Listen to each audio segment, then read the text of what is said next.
나는 이제부터 엉뚱한 얘기를 해보려고 한다. 많이 궁금하지만 또 그만큼 중요하지는 않은 얘기다. 창세기에는 가인이 아벨을 죽인 사건이 나온다. 그런데 가인은 나를 만나는 자마다 나를 죽일 것이라고 두려워한다. 그러나 그때는 아담과 하와, 가인만이 있는데 가인은 도대체 누구를 두려워하는 것인가? 가인을 죽이려는 자가 누구인가에 대한 많은 주장들이 있다. 우선 성경은 모든 것을 기록하지 않았으며 아담은 가인과 아벨 이전이나 이후에도 많은 자식들을 낳았고 그들이 아벨을 죽인 가인을 죽이려고 했을 것이라는 주장이다. 두 번째는 가인과 아벨을 한 인간이 아니라 각각의 부족이나 사회로 인식하는 방법이다. 고대 부족 간 전쟁이라는 주장이다. 세 번째는 아담 이전에도 이미 인간이 살고 있었고 아담은 그 중에서 선택된 자라는 주장이다. 그렇다면 가인이 아벨을 죽이기 전에도 이미 많은 인간들이 살고 있었다는 것은 당연하기 때문이다. 그 외에도 가인을 죽이려는 자가 누구인가에 대한 주장들은 많다. 그러나 그 주장들이 신뢰할 만하지 않다고 느껴진다. 여기에서 나는 다른 하나를 얘기해 보려고 한다. 가인을 죽이려는 자는 누구인가? 아벨을 죽인 일로 하나님은 가인에게 땅에서 저주를 받으리라고 말씀하신다. 내가 밭을 갈아도 땅이 다시는 그 효력을 내게 주지 아니할 것이요. 너는 땅에서 피하며 유리하는 자가 되리라. 가인은 말한다. 주께서 오늘 이 지면에서 나를 쫓아내시온즉 내가 주의 낯을 배웁지 못하리니 내가 땅에서 피하며 유리하는 자가 될지라. 물은 나를 만나는 자마다 나를 죽이겠나이다. 나는 이 말을 있는 그대로 받아들이면 된다고 생각한다. 단지 시간적으로 당장 있을 일이 아니라 언젠가 닥칠 일에 대해 말하고 있다고 생각한다. 가인은 아벨을 죽인 일로 하나님의 보호하심을 받는 땅을 떠나 했고 더 이상 하나님의 낯을 볼 수 없게 될 상황이었다. 앞으로는 하나님을 만날 수 없기 때문에 마지막으로 하나님께 자신의 앞날에 대해서 도움을 구하고 있는 것이다. 가인은 동생 아벨을 죽인 사건이 아담과 하와에 의해 전해질 것이며 자신의 형제들 중에서 이 사건으로 자신을 죽일 자들이 나타날 것이라 생각했던 것 같다. 그래서 앞으로 닥칠 일에 대해서 호소를 하고 있는 것이다.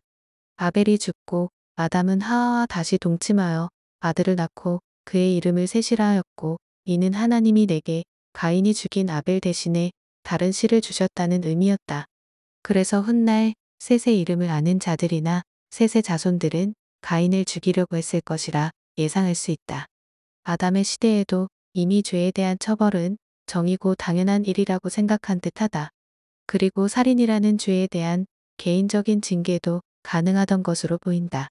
그렇지 않았다면 7배의 벌을 내릴 것이라는 말씀을 하나님은 할 필요가 없다.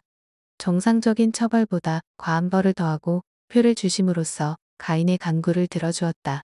나를 만나는 자마다 나를 죽일 것이라는 가인의 말이 당장 일어날 일이 아니라는 근거는 이렇다. 먼저 창세기 저자의 말하는 스타일이다.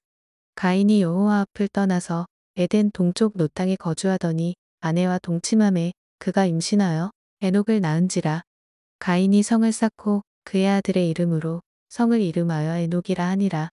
가인이 혼자서 노 땅에 성을 쌓았고 그 성의 이름을 에녹이라 하였고 그 후에 에녹 성에서 에녹을 낳고 누구를 낳았다는 식으로 시간 순서가 이렇게 진행된 것처럼 읽혀진다. 그러나 그렇지 않다. 가인이 노 땅에 거주하면서 성을 쌓기 시작했고 성을 쌓으면서 에녹을 낳고 에녹이 이랏을 낳고 이랏은 무후야엘을 낳고 이렇게 낳고 해서 야발과 유발을 낳았다는 것이다. 이렇게 가인의 자식들이 생기면서 그들도 에녹성을 건립하는 것을 함께 했을 것이다. 그러나 창세기 기록자는 미래에 이루어질 일, 즉 성을 완공한 일을 이미 된 것으로 간주하고 다 지어진 성에서 자식들을 낳은 것처럼 기록하고 있다. 바로 이런 똑같은 방식으로 가인을 죽이려는 자도 기록되었으리라 생각해 볼 수 있다. 미래에 일어날 일을 당장 일어날 일처럼 말하고 있는 것이다.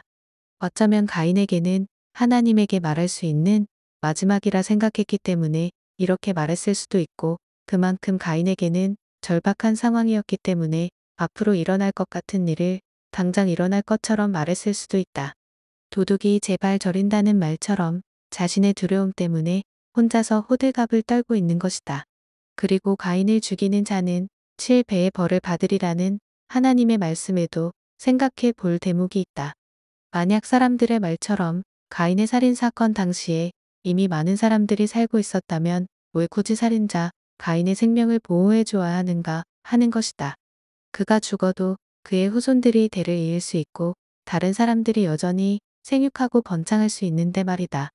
어떻게 보면 아벨이 죽은 것처럼 가인이 죽는 것이 정의라고 생각할 수 있고 그 당시에 사람들이 있었다고 가정한다면 살인에 대한 응당한 처벌이 이루어져야 그것을 지켜보는 사람들에게 살인을 하지 말아야 한다는 행동 지침을 줄 수 있기 때문이다.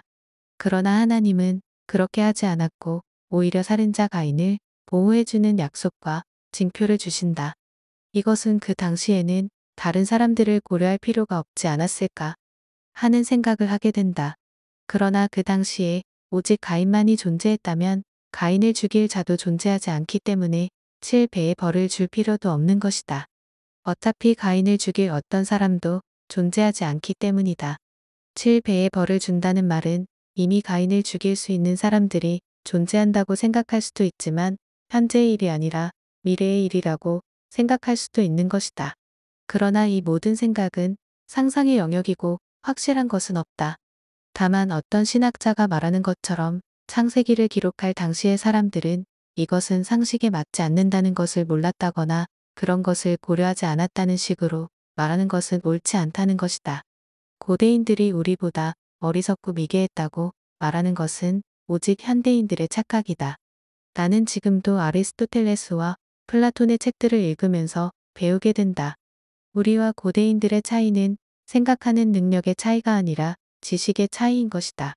형이상학적이고 철학적인 사고는 어쩌면 현대인들보다 앞서 있을지도 모른다. 우리가 스포츠나 게임, 낚시나 잡기에 몰두할 때에 고대인들은 별과 자연을 보며 신을 생각했기 때문이다.